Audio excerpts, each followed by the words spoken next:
keep saying first, either first round, first pick. Yeah.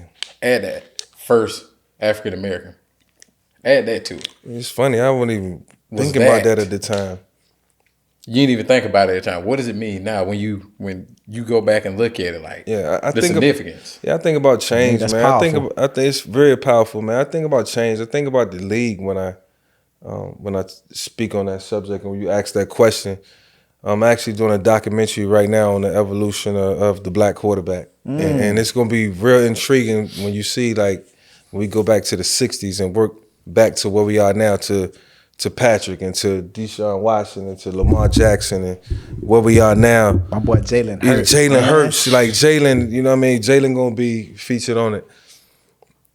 It's just a real cool experience to see how far we've come as people. You know what I'm saying? How, you know, our locker room in the NFL it bring us so close to where, like, some of my best friends, you know, black and white, and I'm proud of that. You know, I'm so proud of that because I grew up in an environment coming up where we was taught like not to trust white people. Oh yeah. Yeah. So we told that, and we like, and then I go to school and I'm like, yo, this white person real nice, and I like him, and he on my basketball team. And yo, that ain't that's who made up that stereotype? Like who came up with that? You know what I'm saying? So, you know, I had to kind of like watch that as, you know, I'm a young aspiring quarterback. You know, in high school.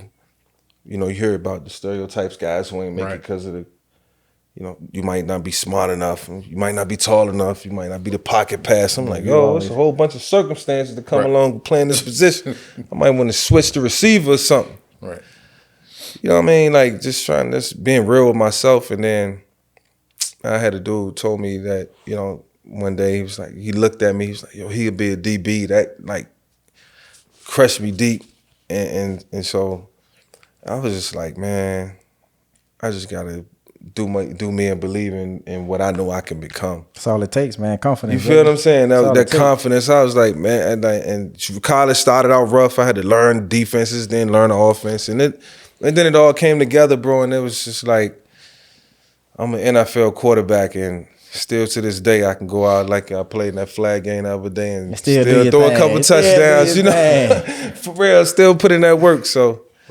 God is good, man. Straight up. That's crazy. Underdog Fantasy. It's almost like me playing football, but in a fantasy app. They've got support from heavy hitters like Kevin Durant, the Slim Reaper, Mark Cuban, who we all know, Dallas Mavericks, and the Chainsmokers. Best of all, they're available almost everywhere in the USA and Canada, including California, Florida, and Texas. And since Underdog supports needed to be said, y'all need to go check them out ASAP. Ride with your favorite NFL players or fade your least favorite players for the entirety of the 2023 NFL season. Here's who I'm riding with this season, Deebo Samuels. I got him upward of 125.5 receiving yards this season. Josh Allen, he's an absolute dog.